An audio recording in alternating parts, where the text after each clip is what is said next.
I mentioned the other week that my area of expertise, or well, specialty, is in late 15th century Florence and the life and works of a preacher by the name of Girolamo Savonarola.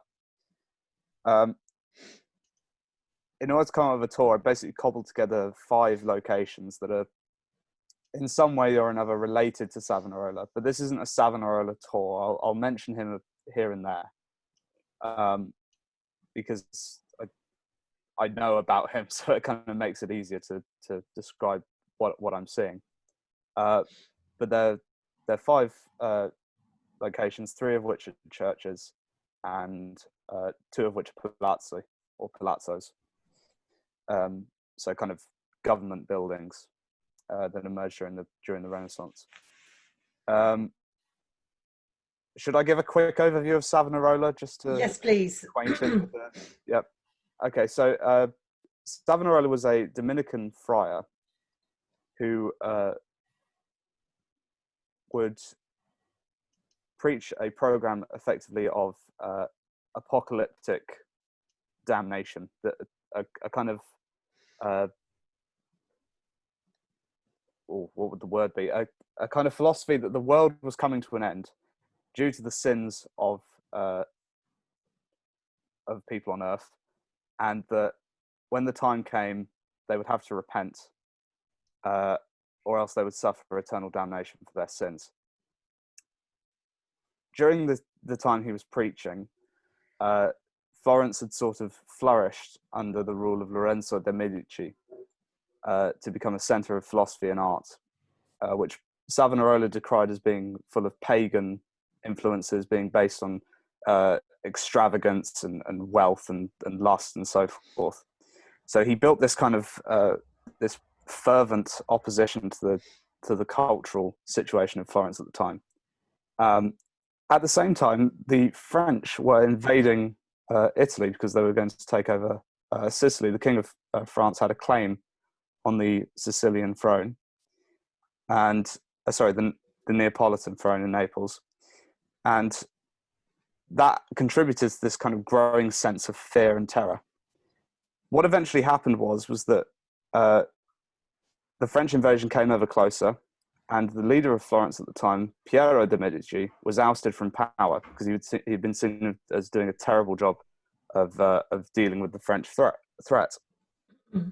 What then happened was that Savonarola became a kind of de facto leader and representative of the city. Wow.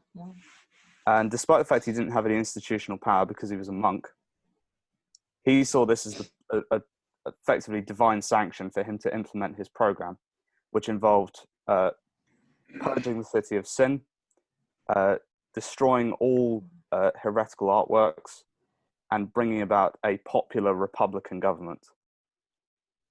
He then secured an alliance with the French, and he suddenly became convinced that actually everything was going to be fine, because when the world ended, Florence would be at the center of it. Things went wrong very quickly for him thereafter, because he encountered major opposition from nearly every quarter of the political and religious establishment, and eventually he was burnt at the stake in 1498. But that's a very brief and actually not very good overview of his life. The problem is there's so much happened in that 4-year span between 1494 and 1498 that it's actually really difficult to give a quick overview. Well, it's perfect. That was perfect. Enough for me. Good. Nice taster. Good. So with that being said, I thought I'd start off with the first of my locations being the Palazzo Medici Riccardi, which was the Medicean palace, which was built between 1444 and 1484 by an architect called Bartolomeo de Michelozzi, and we'll hear a bit about we'll hear more from Michelozzi later on. As you can see, it's a pretty understated building on the outside. And it was designed to be so. It was commissioned by Cosimo de' Medici after a major political victory against the Pisans, after which he started to secure and consolidate his and his family's power within the city of Florence. And he wanted it to be understated because he wanted to avoid the notion that he was an extravagant, power-hungry tyrant. But actually, the building, the Palazzo itself, is kind of symbolic of the way the Medici exercised their rule. Cosimo was a big fan of operating things from behind the scenes. Officially speaking, he was just a regular citizen, a prominent citizen, but no untoward power, because Florence had a tradition of republican government. They didn't like the idea of kings or overlords or dukes or anything like that. So as a result, the building's very simple. It's quite humdrum. I would be remiss not to discuss the windows, which you can see just here, which were designed by Michelangelo, and they are called the kneeling windows because the way the arch is here. The arch comes down, and then you have these posts acting almost as legs for the window. Just thought I'd mention windows because it's my little niche nowadays. But yeah, so despite its modest appearance, which was intentional, inside the building, things are much more resplendent. So here you have one of the great courtyards, designed by Michelozzi, rather ornate. And this was also unique in terms of the Palazzi, because it was one of the first ones which had separate apartments, separate rooms on the inside. So it's quite a daring architectural achievement. So again, not obvious as a show of wealth or opulence, but again, quiet, understated, and quite dramatic displays of wealth. I was going to say at the same time, quite imposing in some ways, isn't it? I mean, the wall decorations look quite something. Now this I remember this. Yes, this is the sort of hidden splendor of the Palazzo. Wow. And this is a kind of mural of the procession of the Magi, or the Three Wise Men. Oh, my favorite. And gorgeous. So you have the Three Wise Men themselves, and then further on you have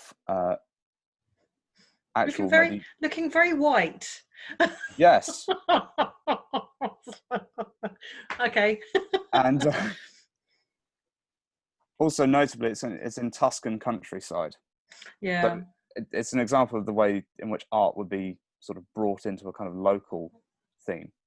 Yeah. And so along with the Three Wise Men themselves, you have figures of the Florentine cultural establishment who are friends of the Medici, philosophers, artists. Gozzoli himself is in there as well. And you also have members of the Medici family themselves. Somewhere around here, Cosimo is atop a horse, and so too is his young son, Lorenzo. Then here you have at the time, the Emperor of Byzantium, John Palaiologos, who is supposed to represent all the splendor in the world coming from Constantinople. At the time, there was a huge religious conference council being held in near Florence.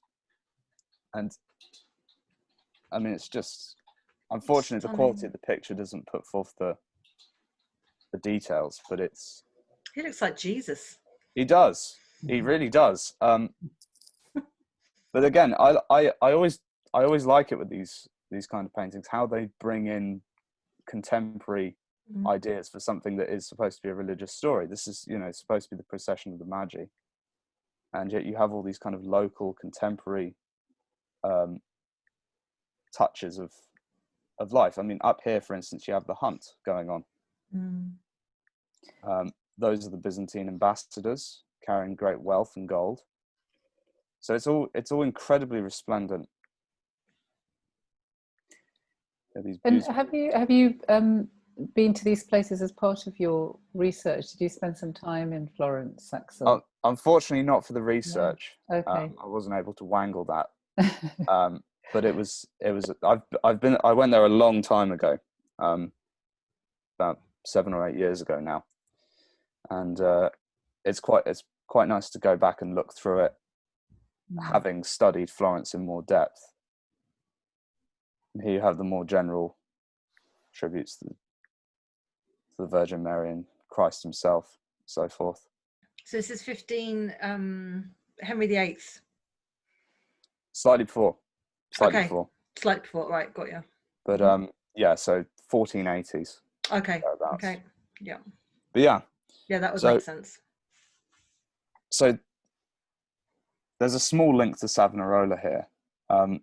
Savonarola became the head of a kind of anti-Medician revolution, and it was that sort of opulent display of power that he despised. He considered it emblematic of everything that was wrong with Florence. And that brings us very slowly towards our second location, the Piazza della Signoria. And there is one of the most recognizable buildings in Florence, Palazzo de Vecchio, literally meaning the old palace, with its kind of battlements, its distinctive clock tower.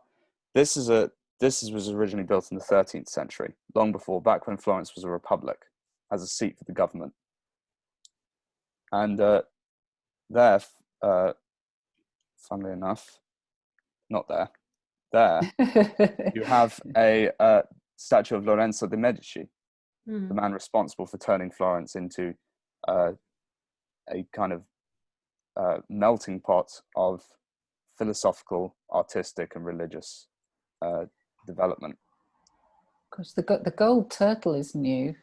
Yeah. I wasn't there when I was there. I was trying to avoid that. Wow. Is that you on the top? It certainly is. I don't like to draw attention to myself. Now, there's one room that I should draw attention to in the Palazzo very quickly, and that is the Salone di Cinquecento, the Hall of the 500. Now, when Savonarola came to power, he demanded that the new government have a hall worthy of its Holy Republic status, as Florence was going to be the center of the new world. And this was a kind of Republican council. There were about 500 people required at any one time to discuss. So it was a break away from the Medician rule, a kind of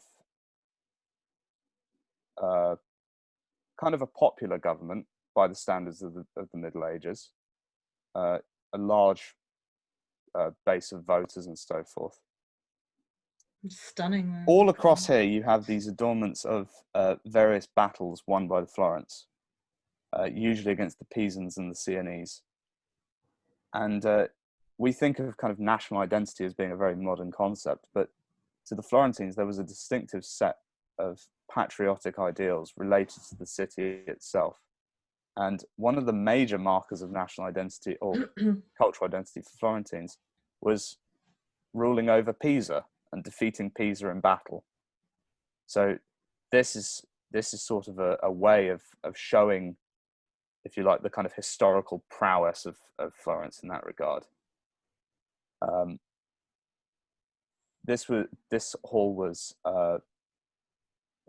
renovated by Vasari in the 16th century, and in doing so, he managed to cover over completely some murals of Leonardo da Vinci and Michelangelo, which is quite remarkable to imagine that you'd be able to do such a thing in the process of renovating.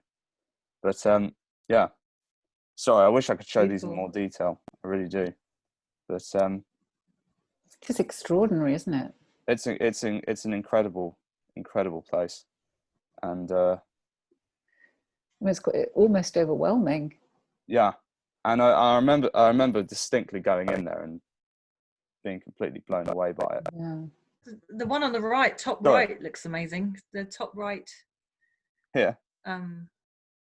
No, that's that one. Yeah, that. You get much more of a sense of the scale of it, don't you? I was imagining something, even though I've been there probably, I was imagining a much smaller space, but it's the height of the ceiling that you suddenly get from that view, don't you? And you can imagine as well all the hubbub going on if there is a major meeting of the council and they all gather here in this kind of resplendent hall, and it's the great citizens of the city arguing for one thing or another. It's being up high. It's like it just makes that look incredible. And that was what they wanted to put across, this kind of heavenly feel to it, really, something transcendent. Amazing. It's remarkable. But yeah, the Vecchio was renovated several times and given several different names throughout its life as well, depending on who was in charge in Florence at the time. Anyway, quickly move on to the Basilica Santa Croce. Yeah. I'm actually not going to the Duomo, the best church in Florence, because I think it gets enough. It gets enough press. But here we go. I love Santa Croce. It's just brilliant, isn't it?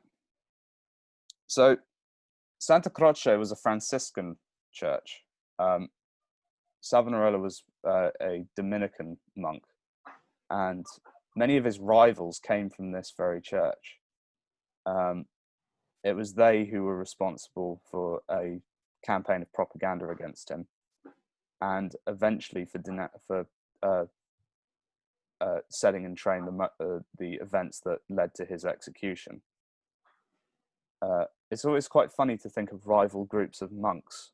I always find that a very odd kind of notion. This idea that they're almost like gangs or businesses or something like that, or football teams in a country. But they were rivals for money, support from the government. They were rivals for congregants as well. During Savonarola's time, his church was bustling, full to the bursting at the seams, and Santa Croce was practically empty because people weren't interested in hearing their brand of preaching. They wanted to hear Savonarola with his kind of patriotic, bombastic. Yeah, exactly. There are quite a few paintings, aren't there? Did you mention Fra Angelico? Yes. There are quite a few paintings of people actually sort of swooning and looking quite kind of, hysterical. Yeah. Listening to Savonarola preach. Absolutely. It's and artists themselves were moved to incredible lengths by him. Fra Angelico, Fra Bartolomeo, Botticelli as well. Botticelli, that's right. Yeah. Botticelli's brother as well was a diehard Savonarolan, and amazing. Yeah, and it's incredible because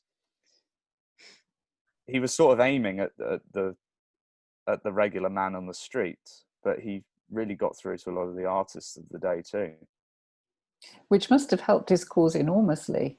It did, and actually after he died, the movement almost took on a kind of new life in that he was no longer there to restrict it, and he could be martyred. He was a martyr to his followers, and that led to an outpouring of artistic tributes and so forth. But yeah, I just previously, when we were looking through the previous building, I just had a flash of memory, and from a film, it's a Dan Brown film, Inferno, which I know, with Dan Brown, people love him or hate him, but there's a bit where they crawl across the ceiling and then they come through one of the frescoes, and I was like, is that Inferno? And then I just looked it up and it is. I was like, yes. But that's how stunning it is. I'm quite a visual learner, but yeah, it's just like went straight in my mind. Amazing. Oh, so gorgeous. Yeah, you have a few tombs in tribute to Florentine notables in here: Machiavelli, Michelangelo, Galileo, and wow. And yeah, a beautiful fresco as well of the death of St. Francis, which was painted by Giotto. If I can find that. So this is from the 14th century. Oh dear. Yeah, I've seen this. God, there's so many, isn't there? There's so many. You look at and you're like, I've seen that. It's just incredible. And this had been covered up by Vasari. Vasari seemed to have a thing for covering up old paintings when he was doing his renovations. But yeah, you can see the major difference between something like this and something from the Maggi Chapel before, with its vibrant colours, its opulence. This is meant to be understated, quiet, resolute, quite stark. And it's wonderful they're able to uncover it from the whitewash, I think. But yeah. Anyway, we'll quickly move on. No, it's good. It's good. To the highlight piece, really, the Santa Maria Novella. Now, this is the real deal, I think, in terms of the artistic aspects. It's the money shot. Yes, definitely. It's the headline act. although actually, the funny thing is, for me, the next one is the headline act. But I know that this is truly the bee's knees in terms of art. And the great thing is, it's right next to the train station. Well, I remember that. But here we have the Santa Maria Novella,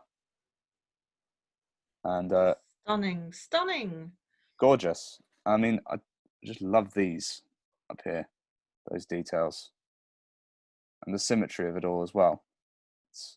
And also, I quite like the variety between the different churches.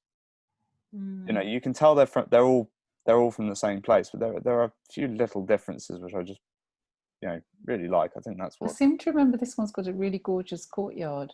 Yes, it does. And it has the Strozzi Chapel out the back. I mentioned how the Medici used to rule by kind of behind the scenes activities, and one of the things they'd do would be that they'd give favours to prominent families like the Strozzi, and one such favour would be something like, we'll give you the commission for a chapel, something like that, because it was a major display of prestige. So it was a way of kind of exercising power in that sense. Let's see if we can get a little look at the courtyard. I'd like to do a little art activity with that, because those colours are so gorgeous, and just limit it to those colours and create like a facade of the church in some way. It just lends itself to drawing, and painting delicately. It's gorgeous, like eggshell, and love it. Perfect, isn't it? Wow, I love those courtyards. I just love the way they live, like around the edges, and have that in the middle. I know it's a church, but I mean, just those kind of villa feel. I love it so much. It's fantastic. Yeah, I love that layout of having the kind of garden in the middle. I think that's I think it's perfect. You all see it from your room when you come out. Everyone, wherever you are, it's just stunning. Wonderful. Look at those drains. Just a quick thing that I was going to. Even the drains are gorgeous.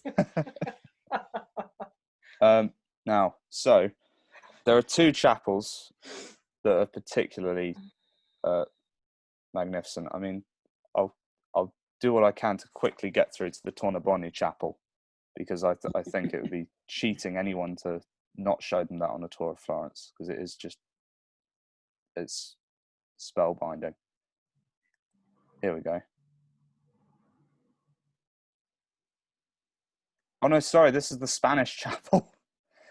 Oh, nice though. But it is wonderful. So this is much earlier on.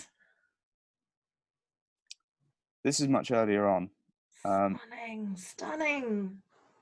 Look at those colours. Oh, I want to be there right now. I want to just lie down in the middle of it. Have I got the right one here? For a couple of hours and just look at everything. So this was decorated between 1365 and 1367 by Andrea di Bonaiuto. There we go. I was also much more slick with my pronunciations in my practice run. But here we go. So you see figures of the great and the good of the European aristocracy and upper class. You have the Emperor Charles IV, of the Holy Roman Empire. Mm-hmm. You have what looks to be a version of the basilica, and the background of Florence itself. And then you have the Dominican order doing their work. This is a tribute to the activities of the Dominican order, doing their work, simply dressed, preaching to the laity, and bringing them into the lap of Christ, where they will eventually ascend to heaven. And it's just stunning. Wow. Isn't it? A ship, and it's gorgeous. And then the general kind of St. Dominic. So the general religious displays as well. Yeah, it's lovely. And again, it's got that kind of softer palette to it of the colours. Which romantic. Yeah. It is really lovely. And I think oftentimes the Renaissance stuff can overshadow a lot of the late medieval work. Because the Renaissance stuff it's a bit more crisp, it's a bit more realistic, if you like. Whereas, medieval stuff can come across as a bit odd, a bit otherworldly. But I think it can be just as beautiful, particularly in the case of something like this. And there it is. Yay! Tornabuoni Chapel. So this is an absolute masterpiece. It's a shame this chap didn't have a slightly higher quality camera, but it's a telling of the lives of the Virgin Mary and St. John the Baptist. I believe on the left side it is the telling of the life of Mary, including her father being banished from the city. And then round here, the life of St. John the Baptist. I may have got it mixed up. Allow me to check my notes. Who's the artist, Axel? It's incredibly familiar to me and I should know, but I've forgotten. It is Domenico Ghirlandaio. Ghirlandaio. And oh, yes, indeed, I am right. It is St. John on this side, and it is Virgin Mary on this side. So you have a great mix of very ordinary scenes and more resplendent holy scenes. You have the chaos of Mary's father being chased out of the city, and you have the more tranquil scenes later on. I'm really sorry it's not in much higher resolution, but you then have the apostles in these. It's the saints, dear me, and then the apostles are in this vault up here. Wow. They don't waste a bit of space, do they? No, they really don't. They use it for all it's worth. And yeah. But the interesting thing as well is they use it in a narrative way, so it's also about the hierarchies and the structure, isn't it? It's very, and it all joins together at this point, because obviously the lives of St. John and St. Mary are, in a sense, very, very linked. They also put the donors in, don't they? So you quite often see little portraits of the donors. Oh, that's one of my favourite things. That's one of my favourite things. Me too. I love that. Yeah. There's a cathedral in York Minster, which was from the 15th century, which has all these just councilmen and merchants from York, adorned amid the stories of Christ. It's brilliant, and they're just a smaller shot from the. Oh, so nice. So I remember it so well, actually. It's wonderful. It really is. Now that's that. So I'll very quickly, this will be quick, I'll drop in on the Convento de San Marco. This is the centre of Savonarola's activity. This was the convent to which he was prior from 1490, and where he delivered most of his great sermons. I say great sermons. I mean, you know, they weren't. I don't think they're particularly great. I don't I don't think back to them and think, oh wow, that was a real corker. Oh, we're in the gift shop. Yay! for all your Dominican order merchandise needs, and a lovely little painting of the Last Supper. Wow! Oh, look at that sky. So this was also built by Niccolozzi. It's a wonderful place to just walk around as well, and you will, like, these are the kind of more well-known churches, but you will just bump into random little bits of artwork scattered all over Florence, just ornate little chapels that no one sees, and it's incredible, really. But yeah, as you can see, this is much more toned down, and I don't know the extent to which that's to do with Savonarola, but it's by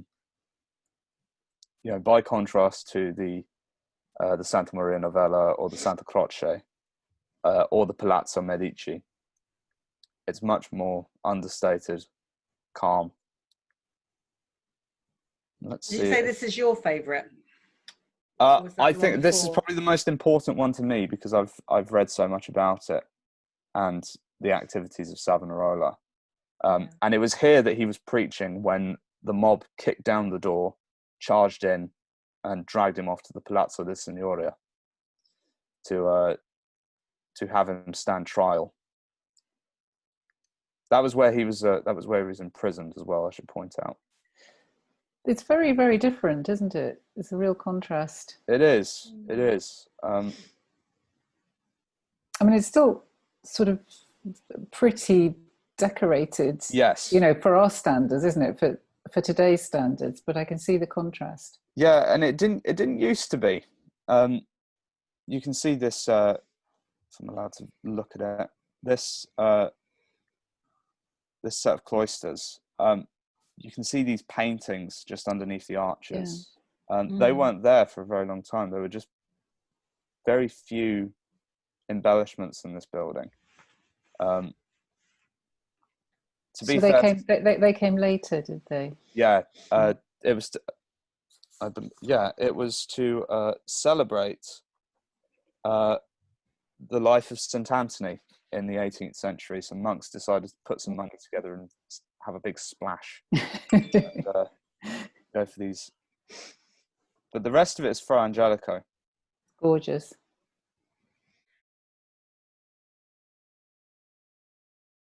Following on from Axel's tour, I'm going to take you to 3 churches in Sussex, where I'm from, and then we're going to cross the border to Surrey, because it's the one in Surrey I think is my favourite church. And then I wanted to take you to my favourite building in my hometown of Brighton. So that will be where I'm taking you today. So we're going to start off at St. Michael's and Angels Church in Berwick in Polegate. I know it. Know this one? Yeah.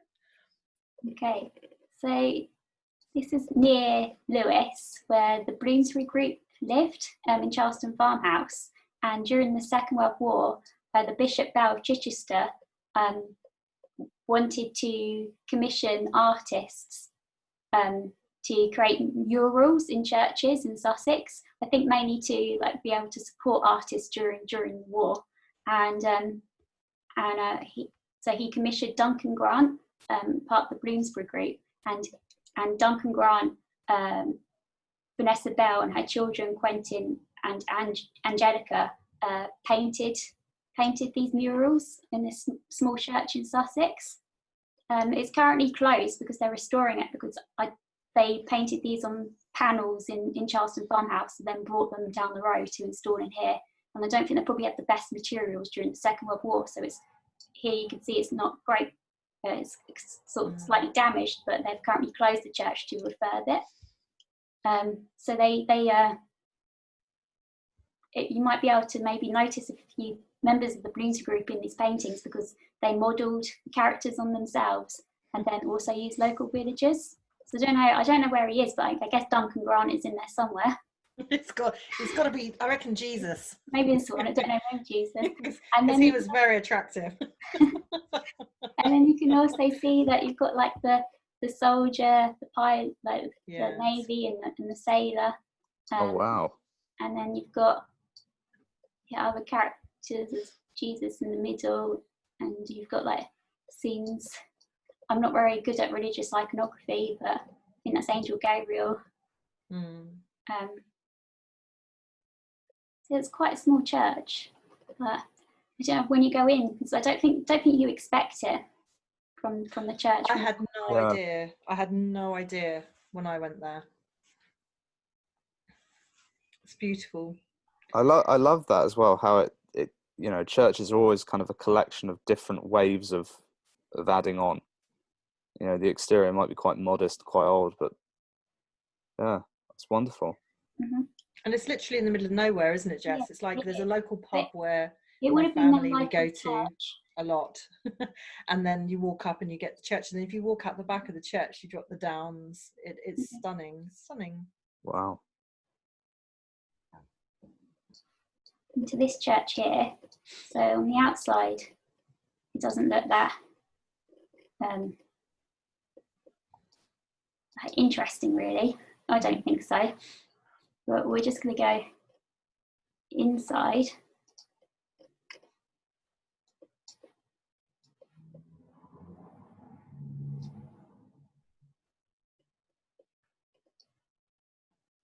So we're just inside the church, and as you can see, I don't know if we recognise this on the ceiling. That's amazing. God. It's the 16th chapel. Really? Wow. It's Michelangelo's masterpiece, but it's a replica by Gary Bebbins and created between 1987 and 1993. So he went to see the Vatican in the 1980s, and he came back to his local church and was like, I want to paint this on our church ceiling.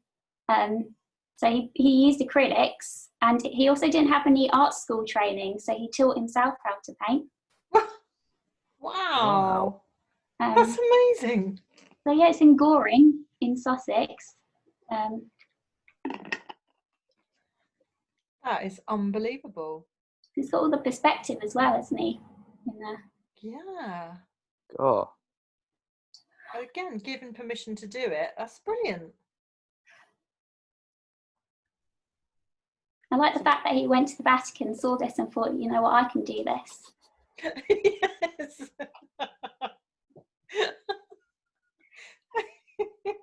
Paint by numbers. Yeah, I'm just looking it up now. Yeah, I think it's really impressive. Gosh. And then sticking with it as well. I mean, that's incredible. You can imagine getting halfway through this. The actual Sistine is there. Oh. It is that initial thought, isn't it? Looking up at it, going, maybe I could take that back to my local church. Yeah. That's wonderful. I reckon he had some genius downloaded onto him at that point while he was stood at the Sistine Chapel. He definitely had a moment. He had a moment. Okay, so I'll take you to the next church now. So we're going to Brighton next. So that's the church we're going to be talking about. You can't go any closer than that. I'm just going to bring up some pictures. Can you come out a little bit, Jess, so I can just see where you are? Yeah, sure. We're just in Rottingdean. So I know Rottingdean, but just in from the sea. So there's the sea. Yeah. Amazing. So we're talking about just here, this church here. Yeah. It's wonderful. I feel like I've seen it before.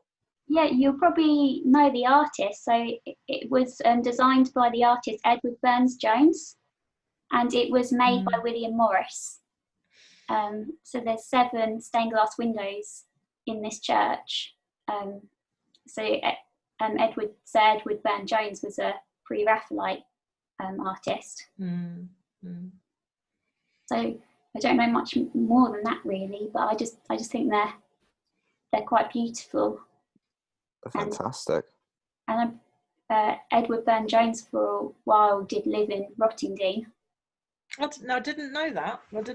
I know him, but I didn't know he was a Sussex boy. And he'd so Morris had them made them, but he designed them. Yeah, so William Morris made them, and so Edward Burne-Jones designed the windows. And now we're going to go to Surrey, across the border from Sussex, to what I think is my favourite church.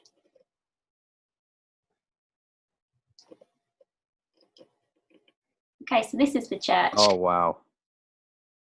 So this is in Compton in Surrey, and it's an Art Nouveau, like Celtic Revival style church, and it was so Mary Watts, George Frederick Watts, the artist. They were married and they lived together in Compton, and Mary set up a local evening class for local villagers to learn how to make things out of terracotta. And in 1896 to 1898, 74 villagers helped to make this church, and she also set up, like, I guess would be a social enterprise today, and they carried on making things out of terracotta to sell up until 1954. So it was a good few years until, like, I guess people could easily buy jugs and pots elsewhere. They didn't have to come to this local village to buy them. This is the church, so I like it because, like, just local people helped to make it. So I think we can go inside now. This is the church inside. Wow. I think it looks more impressive in real life than it does in Google Maps, because I think it would be really hard to take a good photo inside, because there's not much light coming through, but it is really, really colourful. It's really warm in there. It's a really warm, cosy. I remember being in there for ages, just loving it. That's wonderful. So I guess you got like these angel type figures, and then in the leaves there's individual faces. Yeah. That's the ceiling. And it was built by the villagers? Built by the villagers with the help of Mary Watts and a few other people who were giving lessons on how to work with terracotta. I don't know if they made the inside, but they definitely made the outside. That's fantastic. It's kind of Art Nouveau. Yeah, that's what it is, and Celtic Revival. And Celtic Revival, yeah, that's right. Stunning. Yes, this is my favourite church that I've seen so far. Beautiful, isn't it? Yeah, so you can visit this church, not at the moment obviously, but down the road as well there's their house that you can walk around, and there's a gallery there now. Yes, I want that to be my bedroom. This is so nice. Can you imagine? You're going to get a good night's sleep in there. Yeah. You're being looked after, protected. It's just stunning. Beautiful. It's beautiful. I think I'll take you to my last place I want to take you to, but it's not a church. It's just my favourite place in the area where I grew up. This is Ford Down Tower. So it was a water tower for the local isolation hospital. But the hospital, after many years of it not being in use, was knocked down in the 1980s. And then in 1991, this was opened up as a camera obscura. And it's the largest operational camera obscura in the southeast. Wow. And then it just overlooks the Downs. So you've got this great view. It's not a very nice day, but in the sun it looks better. I've never heard this before. And then the sea. So this is in Portslade, which is now part of Brighton. And it's run by volunteers. You can't go inside. I may be able to get some pictures up again, but you go up, I think it's to like the 3rd floor, and then they've got this huge camera obscura, and I think it costs it's like a £2.50 donation to go up there. And they also now do adult learning classes in here, because it's not run by the council anymore. It's the adult learning look after this building. So they block out all the light, and there's a big pinhole, and there's mirrors, and then you can just volunteer, like moves the camera obscura, don't know what you call it, about, and you can see as far on a good day as far as the Isle of Wight. Wow.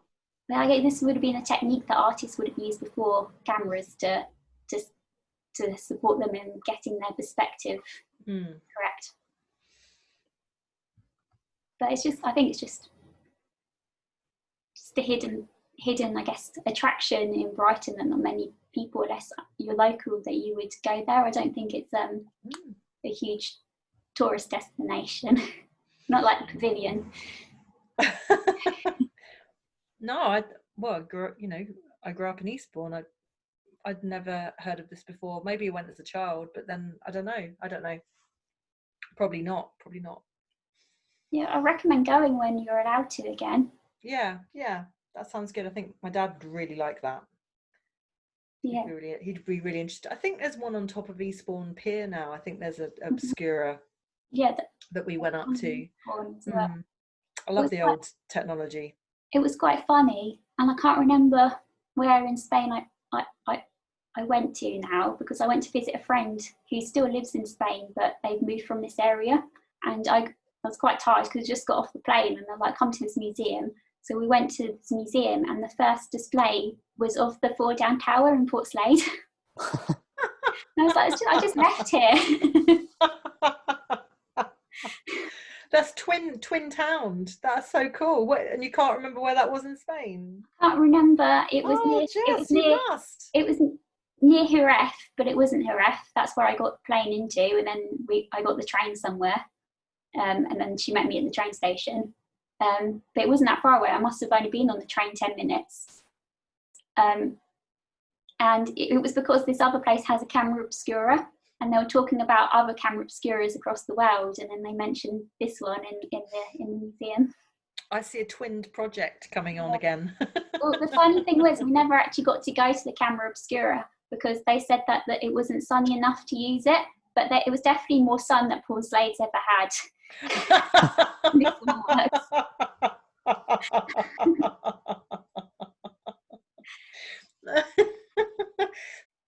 Cool. Fantastic. That's my last building that I wanted to show you. Wow. We've been to Sussex, Surrey, and then Florence.